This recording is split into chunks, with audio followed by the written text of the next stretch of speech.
Ito guys, yung ano natin, samurai. Binili natin. Ito, isa. Kasama lang natin.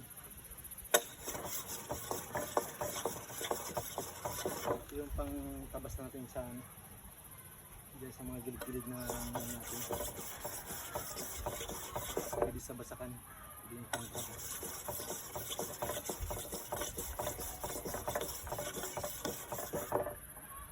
Diba? Ito guys, yung bili natin, ano siya? 600. Malaki. Tapos sa iba ito, nagpipresyo nito ng 1,000. Ito din naman, 500. Diba? Ano lang natin? Mix natin.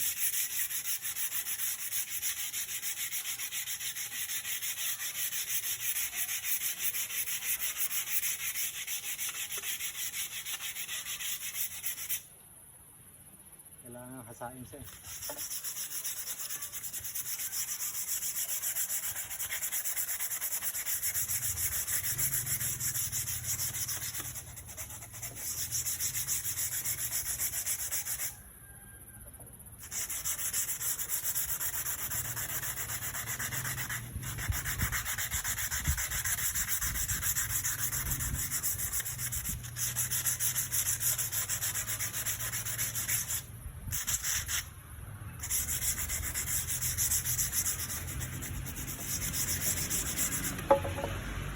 Guys, pang tabas na ano, ang damo-damo. Pang tabas natin sa palaya natin, di ba? Ito yung machete. Machete ito.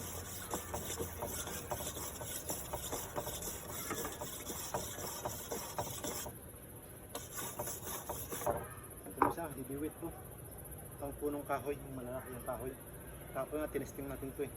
Tingnan lang. Ito guys, mabigat, nasa ano siguro ito, kalating kilo. Pero bigat, pero pag pinabas mo sa kahoy ito, ang ganda.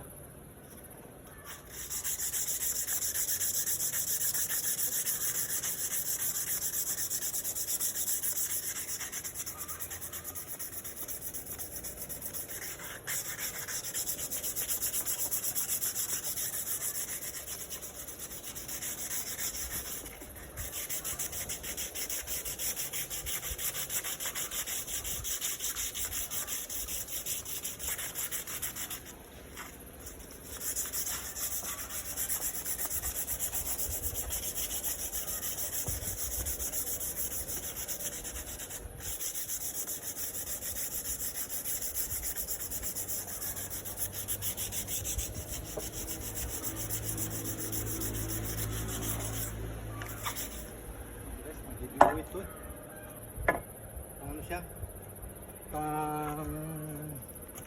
ayun, so nakita nyo dun sa ano, pangtabas natin ng ano, damo-damo. Tapos putol ng kahoy, ito malaki. Ito yung sa damo, pangtabas. Ito yung pang kahoy na malaki. Puno po dito, ang bigat.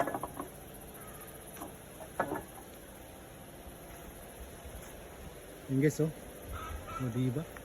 Ang ganda. Ang heavyweight.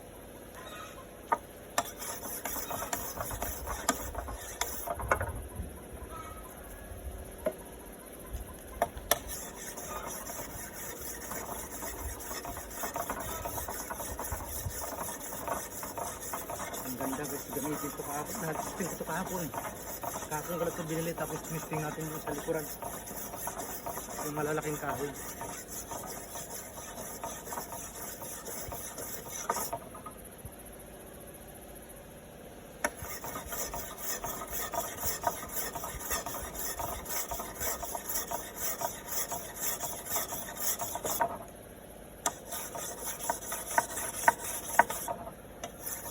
Ang ganda ng pagkasubok.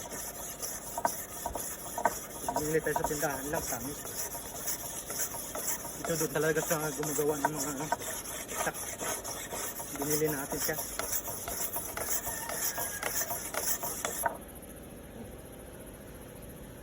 Tabasin ko guys.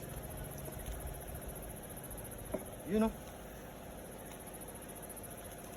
600 lang siya. Pero nakikita ko to sa iba pag doon na sa market na ano, binibili. 1,000 na to. Pero doon tayo pumunta sa naggagawa talaga ng mga itak. Dito. Pang tabas-tabas natin sa mga punong ano, sa mga damo-damo. Ito pwedeng pang putol, pang kaingin. Ano ba guys to? Damo. Bigat talaga siya. Pang heavyweight. Bigat. Ito pang ano lang. Pang tabas-tabas. Peace. You.